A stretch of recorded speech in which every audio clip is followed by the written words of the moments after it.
En este video vamos a explicar brevemente el significado esotérico y la pronunciación adecuada de la célebre sílaba sagrada hindú Om o Aum. Esto lo hacemos porque en algunos otros videos y también en este se han publicado una parte de la colección de los cuadros de arte metafísico de la Sociedad Teosófica en Medellín, Colombia. Vemos que la célebre frase On Mane Padme Un, que puede ser traducida erróneamente como la joya en el loto, quiere decir realmente yo soy el que soy, o tú estás en mí, yo estoy en mí, yo soy aquello, etcétera. O sea que tiene una connotación muy sagrada y muy interesante. Pero vamos a explicar, como ya dijimos, la pronunciación y el significado de la primera sílaba, que es la Om. Para el efecto vamos a utilizar dos libros. Uno es el glosario teosófico y otro es la doctrina secreta, volumen sexto, escritos por la filósofa rusa Elena Blavatsky. Como hemos dicho en otras ocasiones, la señora Blavatsky era una filósofa rusa que estudió ampliamente filosofías comparadas, era una experta simbolista y fue fundadora de la Sociedad Teosófica. Escribió muchísimos libros, el más famoso y más importante de los cuales es la ya citada Doctrina Secreta. Pero miremos lo que dice primeramente el diccionario teosófico. Dice así: Om o Aum es una sílaba mística, la más sagrada de todas las palabras de la India. Es, entre comillas, una invocación, una bendición, una afirmación y una promesa. Es tan sagrada que era verdaderamente la palabra en voz baja de la masonería oculta primitiva. Nadie debe estar cerca cuando se pronuncia para algún fin dicha sílaba. Esta palabra se coloca usualmente al principio de las Sagradas Escrituras y se antepone a las oraciones. Está compuesta de tres letras, A, U y M, que según la creencia popular son representación de los tres Vedas y también de los tres dioses: A, Agni, B, Varuna y M, Maruts, o sea, fuego, agua y aire. En la filosofía esotérica, estos son los tres fuegos sagrados o el trifuego en el universo y en el hombre, además de muchas otras significados.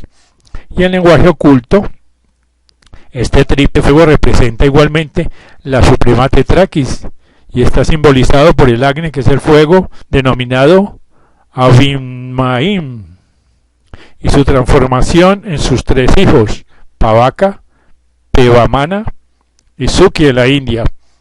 Y entre paréntesis quiere decir agua que bebe el agua hasta la última gota, esto es, aniquila los deseos materiales. Este monosílabo es llamado Udgita y es muy sagrado tanto entre los brahmanes como entre los budistas.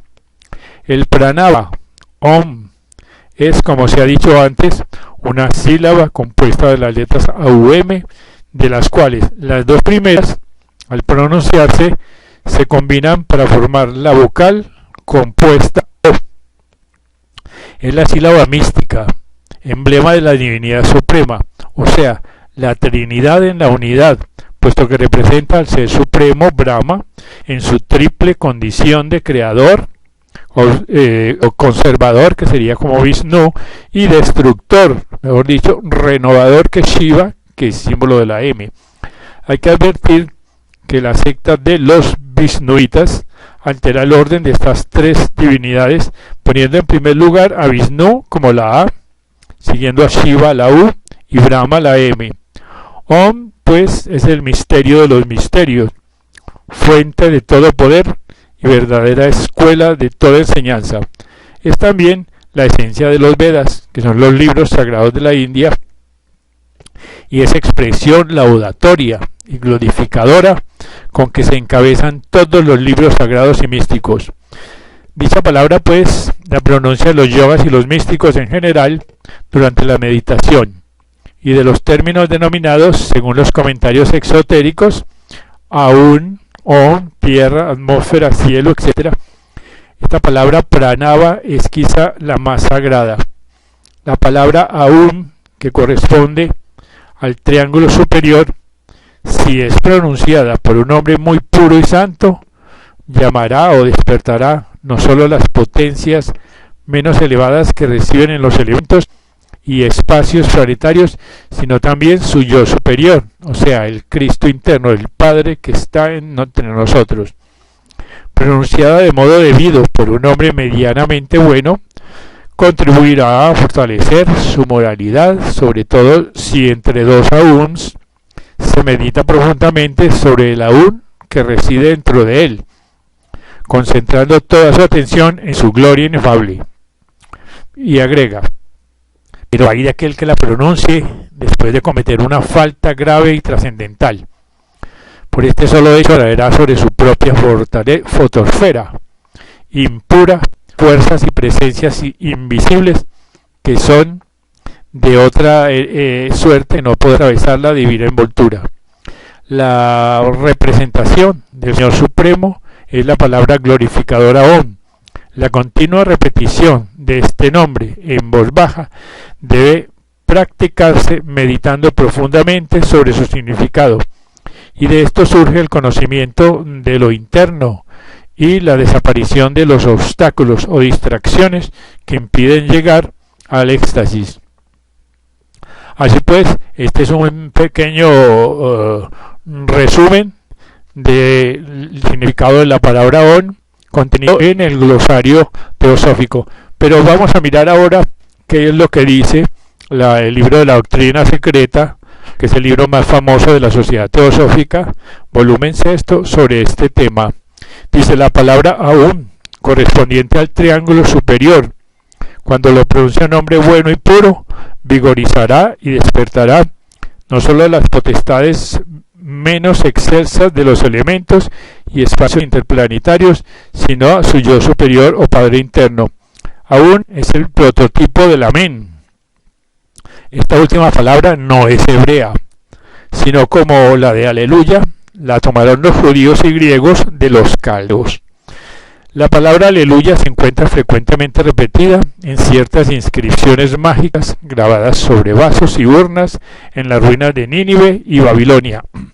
Amén no significa así sea, ni verdaderamente, sino que que en la remotísima antigüedad significó casi lo mismo que aún, y los judíos iniciados, los Tanaim, la empleaban con igual objeto y con parecido resultado que los arios iniciados emplearon la palabra aún, pues el valor numérico de aún en caracteres hebreos es 91, equivalente a la suma de Yahvé más Adonai, que es 26 más 65 igual a 91. Así que ambas palabras denotan la afirmación del ser o la existencia de nuestro asexual ser, Señor interno.